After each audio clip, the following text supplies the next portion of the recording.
Hello everyone, this is Kay. This is Jesse here. and we're here to make some updates regarding the version 2.0 of the Lazy app, as we just made some new improvements. And So, should we start with the Android app or Uh, the UiPath Studio?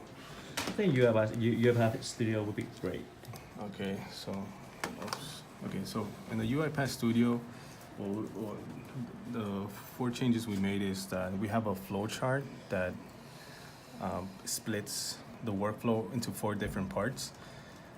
This class choice workflow it receives data or an input from the Android user, whoever's using the Android app, and it gets to choose a class choice, whether that be choice option 1, 2, or 3. Yeah, and before we just had the email, and we had different processes like completely identical to each other for different classes.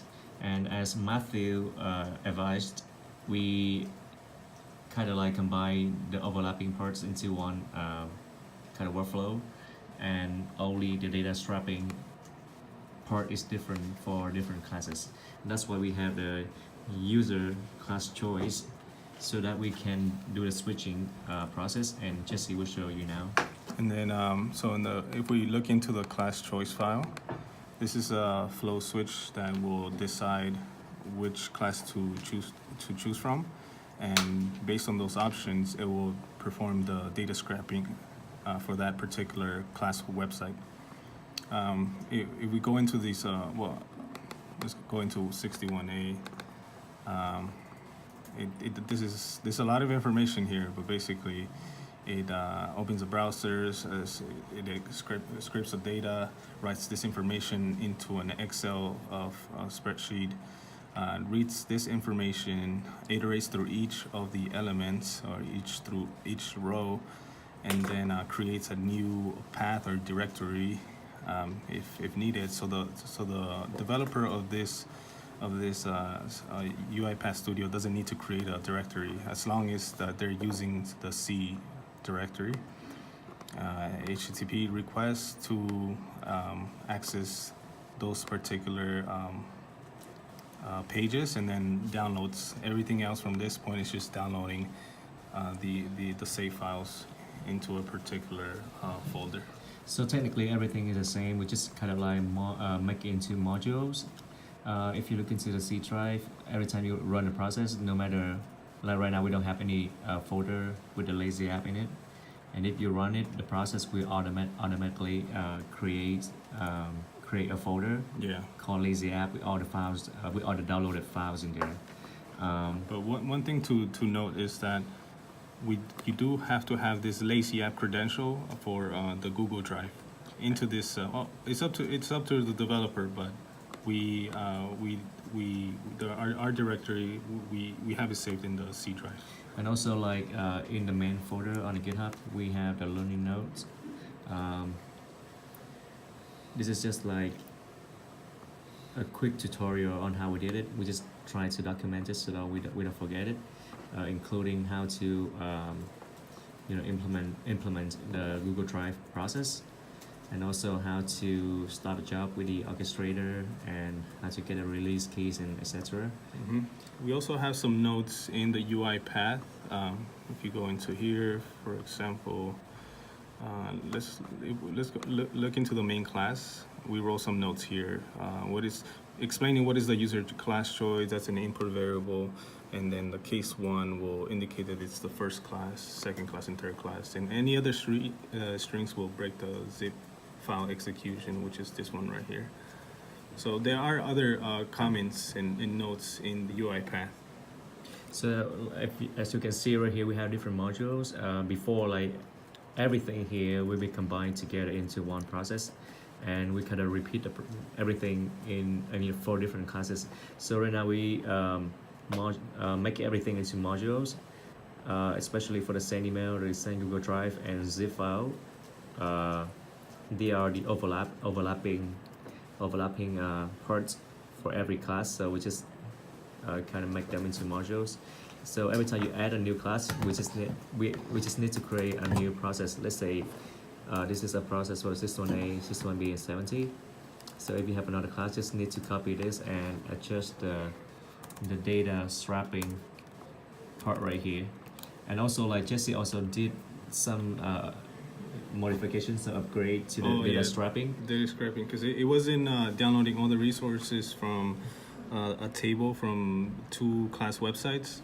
And what I figured out is that you have to be you have to modify the selectors, and then that varies with websites. So just modify the selectors and see which one extracts the most information out of it. So And this is to comparison what we had at the beginning when we presented at the hackathon. As you can see, everything was in one flowchart. It wasn't divided into parts. It was quite unorganized and messy. and we had to repeat this every single time we created a new class. Great idea, man. And this is what it looks like right now. Everything is modularized into different steps. The whole purpose of doing this is for all the developers' comprehension, so that they can develop it further as they want to. And as Matthew advised, and I will really appreciate his recommendations and advice. And this is how we made it into work. Yeah. And we are very busy, so we didn't really have time to make any progress in the last few weeks. But like we put some work into it, and this is how it looks like right now.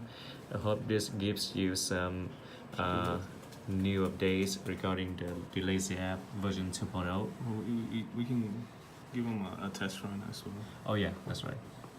So also like before, this has to run on 2 different machines, because that's how we purposed it at the hackathon, so that we can show people that we can call the process from remotely anywhere, as long as we have a machine running.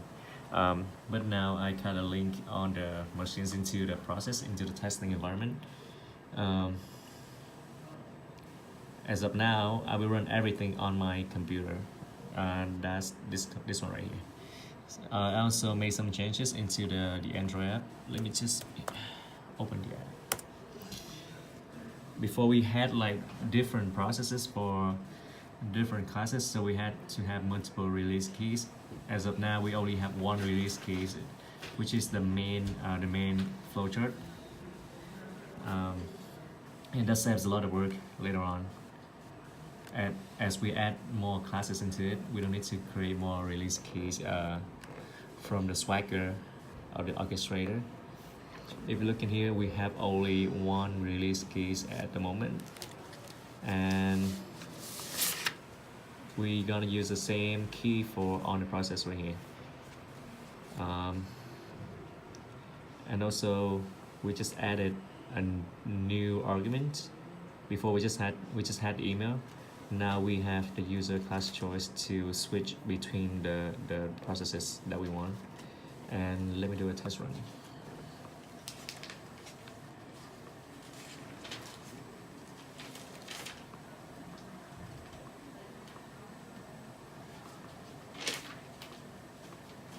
Okay, so as of now, you see that we have no The Lazy App folder. yeah, there's no folder.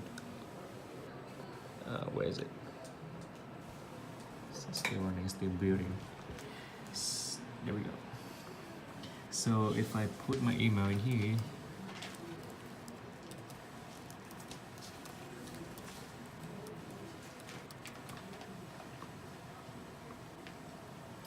and let's say I click on System 1B, it will run on my computer.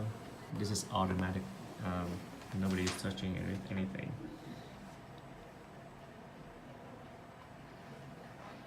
The scraping just happened. It saved the files, and then now it's zipped it, and eventually it's gonna send it an There we email. go. I got an email from the app. Open. And also in C drive, we have a folder called the Lazy App with all the files in here. So the purpose of this is that it can work on any machine that has a C drive, and which most machines we have. Right? Yeah.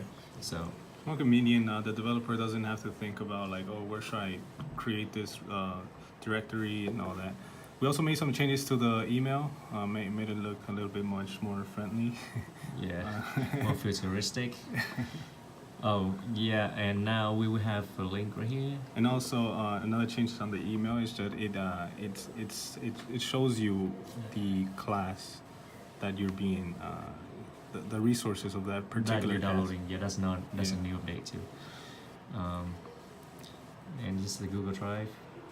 So as of now, we will have so many more files. Yeah, in so here, many right? for. And then on total, this is just a preview, but on top that you Yeah. will see 61 items. Before we were only able to strap around Like 16, 10 yeah, or 10. 20. Yeah. For CS70, it's like 100 something files. Yeah. Yeah, for 61, Hey, it's actually, yeah. 160. So yeah, that's everything that we have done so far. So the I guess one of the challenge in that, like Matthew mentioned, is how to make this more general, like for other websites, not for very particular ones like the ones we have here, CS61A, CS61B, and CS70. That's something that we are looking into, and maybe like JavaScript, or getting more familiar with the web development, Yeah. web development side, and to be able to like go through those lines of codes and extract the information that we're looking for. Yeah, when we have more time, we will look into that JavaScript aspect of the websites, and I think we can make this more versatile. But for now, I think this is pretty standardized. Yeah, it's really good.